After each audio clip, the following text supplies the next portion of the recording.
Hi guys, we're back with Thursday Top Lessons. Hope you've liked the video so far. Please do subscribe to our channel so that you don't miss out on the latest book summaries. My name is Anirudh, and this week we're going to discuss an amazing book with a hell of a title, The Subtle Art of Not Giving a Fuck. Okay, so this one is kind of a self-help book that came across quite different to me. A disclaimer here, this should not be read and definitely not be implemented by those who feel that they still have not attained a sense of spiritual being. This book holds the power to sort of derail your life completely if understood without a spiritual angle to it, in my understanding. It basically talks about life, priorities, negative emotions, and death. Quite relevant in today's generation where we are flooded with social media and have an abundance of access to information. So in the first section we're going to talk about something very important. You are unique, just like everyone else. You are a loser, acknowledge it. Mark Manson, the author of this book, talks about a character called Bukowski who was a drunk, hammered man who finally became a very successful author, and he attributes his success to his comfort with his failure. He knew he was a loser. Everyone has their lows. It's okay. You cannot be an important and a life-changing presence for someone without being an embarrassment and a joke to others. In times where comparison is as easy as opening your Facebook feed, regular life has become boring. The idea of being different, being at either ends of the spectrum, has somehow become very important to us. The point here is to understand that life throws equal shit at everyone. It is just with a timing difference. It is good not to be different, but saying fuck to adversity. The author also talks about an interesting concept called feedback loop from hell. It is about thinking about your own thoughts. The desire for more positive thoughts is a negative experience. Paradoxically, acceptance of one's negative experience is also a positive experience. In the second section, we're going to talk about emotions and values. Dissatisfaction and unease are inherent parts of human nature. This is what makes us evolve. This is what makes us grow and survive. Imagine if as a kid you got everything you put your hand to. Now that sense of entitlement or satisfaction would make you believe that struggles or negatives do not exist in the world. It is only when we struggle to get something, we crave for it, like India did for its independence. When we crave for it, we find means to achieve it. As we say, need is the mother of invention. That is how we grow and evolve. It is important to know that emotions are a biological feedback loop, nothing more. Just as I would feel happy after a smooth and traffic-free ride on my bike, I am bound to feel irritated or even hurt if I see the tire punctured after my ride.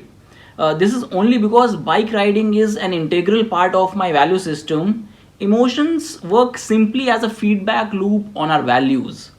Now, what are the matrices on values of people? You see, pleasure is not a root cause of happiness. It is an effect. Material success's correlation with happiness soon approaches zero. We as humans are obsessed with being right always. It is a part of our value system, but there would be high chances that majority of the time you won't be right in life. Staying positive is a good thing, but when life sucks, admit it. Constant positivity is a form of avoidance. Now, you remember when I said this book has the power to derail your life? This is where the word of caution comes into picture, that this does not mean that you become a pessimist and just simply say that my life sucks and it leads you into complacency. It just teaches you how to control your emotions and admit when things are going wrong. Some good values that the author talks about that we must try to form ourselves are reality based, socially constructive, immediate, and controllable. The third section is really important. It talks about social media. The flood of extreme information that has conditioned us to believe that exceptionalism is the new normal, it is a problem. Since we are average most of the times, most of the people are, the deluge of information drives us to feel insecure and desperate. Think of it statistically. When you open your feed, your Instagram or your Facebook feed, we need to understand that there is a peak of happiness that appears in our feed. There would be 1,000+ people who did not post about their averages. They posted about their peaks that came at very different times. Now this can lead to a perception that these peaks of different people is the new average, but it is not the case. We are not supposed to be at the peak always.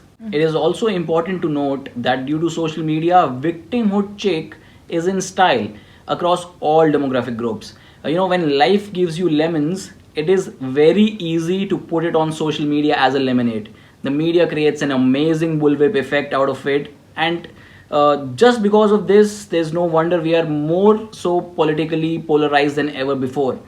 No wonder your feed shows just why Modi is so awesome and everyone else is anti-national, or Modi has made the Indian economy even worse than Syria, right? Giving a fuck about everything all the time is good for business. Theirs. The key to a good life is not giving a fuck about more, it's about giving a fuck about less, to only what's true and important to you. Businesses thrive on people who care about a lot of things for a lot of time in their life. Via exposure via their social media or articles of the internet, it leads to a lot of consumption. The idea is to get a sense of what is truly important, and then a sense of contentment and acknowledgement of hard times or deprivation, whatever you may have in your life. It is about acknowledgement. Now, coming to the last section, what do we do? If you give a fuck about a lot of petty issues in life, you just need to find a larger fuckworthy purpose. Put simply, this is just prioritizing what's important to us and finding a deeper sense of being and filtering the shit from life. Remember, we have limited fucks to give. The next point is self-awareness. You see, self-awareness is just like an onion. All you need to do is try and peel it. The first layer is understanding what we feel. The second layer is understanding why we feel those emotions. And the third layer is understanding why do we believe our values the way they are. The next point is to ensure that we keep growing. You see, every step of our lives as human race, we've been wrong about ourselves, our culture, our society, others, and the universe, of course. That is why we keep on evolving in all these contexts. That is because our reference to context changes with the environment. That is how we grow. Keep growing and admitting that we could be wrong. Next, it's regarding pure certainty. Be cognizant of the damages of pure certainty. Memories are unreliable and reconstructed. We must challenge in our own heart and mind to check if we are on the right track for our fuckworthy purpose that we set for ourselves. Next, it is important to remember that you too are going to die. Irrespective of whether you bought that sweet boat or that luxurious house that you were dreaming of, or those Hot Wheels, or you're simply living in a gutter.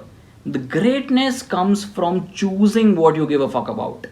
I'm sure we all remember the line that with great power comes great responsibility. Now switch the nouns.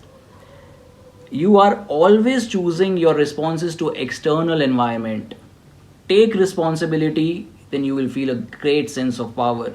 Fault and responsibility are very different things. So to close, Mark Manson gives an amazing example to help you understand what your value system based on conditioning is. He tells about Russians. So Russians were overly honest in their communication to the point that it appeared rude. So the reason is that because of living under communism and no economic opportunity for so long, their survival was based on trust.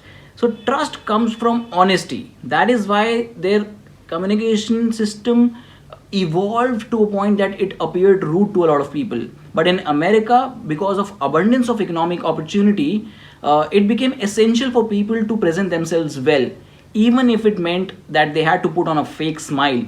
So it is important that we understand that we may have an inherited value system that came from a lot of conditioning and evolution.